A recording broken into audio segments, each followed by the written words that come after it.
Welcome to today's deep dive. Our mission today is to examine a massive contradiction in the Japanese railway system. I mean, we are looking at source comments from international observers, and the facts are just wild. It is the safest train system in the world, but it hides one very specific physical danger. Right. We are analyzing a literal paradox today.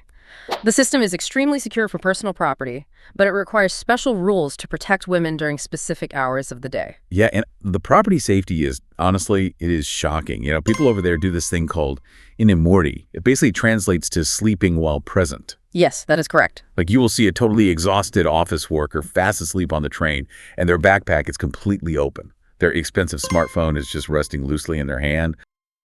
I mean, anywhere else, that person would be robbed immediately. Yeah. Well, that extreme security exists because of strict, legally enforced, lost property infrastructure. Right. And a very high level of social trust.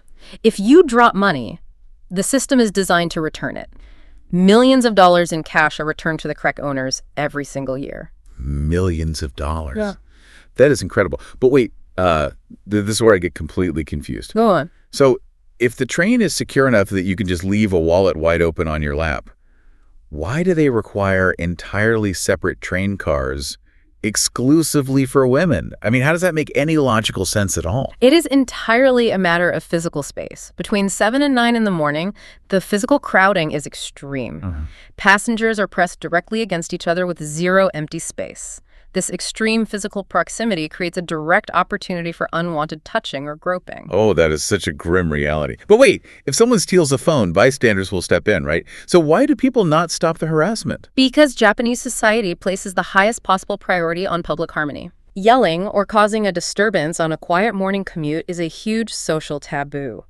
The perpetrators use the extreme crowding and that strict rule of silence to avoid detection. Wow. So the victims just stay silent? That is awful. Exactly. So transit authorities introduced cars with pink stickers. Those are women-only cars.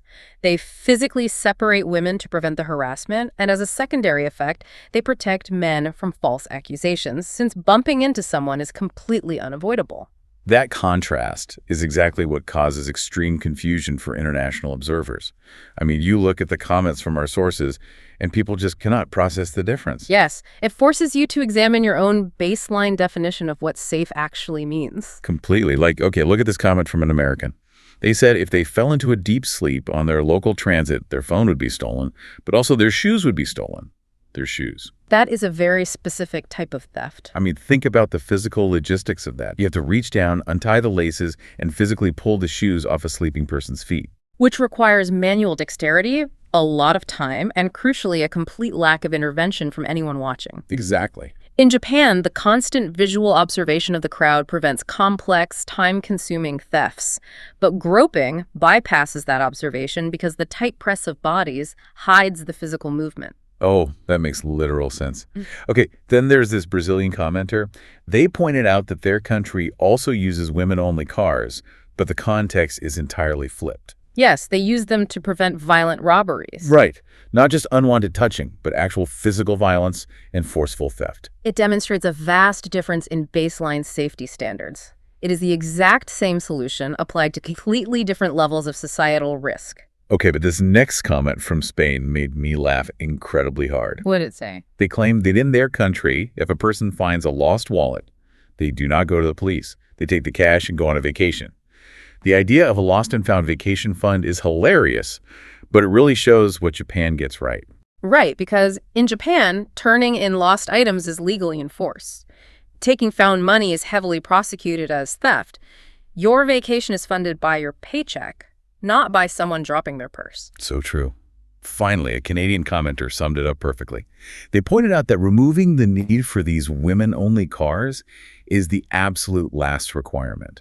It is the final step for the system to be entirely safe. That is an excellent assessment. Japan combined intense public manners with severe crowding to eliminate traditional street crime on transit.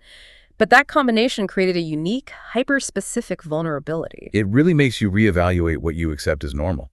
We look at Japan's separate train cars as a flaw in their system, but at the same time, we accept having to hold our bags tightly to our chests on our own morning commutes. It leaves you with a very fascinating thought experiment. Oh, totally. If you move to a country with a much lower safety standard than you are used to, how long would it take for your own ingrained habits to change? Would you ever be able to force yourself to stay fully awake and on guard on public transit? That is a serious question for you to mull over next time you're on a bus or train. I don't know if I can do it. But listen, even a system with world-class safety has flaws it is trying to fix. Correct. So have courage and hope in your own life. There is always room to improve your own surroundings, no matter where you are. Stay positive and definitely subscribe to the channel right now so you do not miss our next deep dive. See you next time.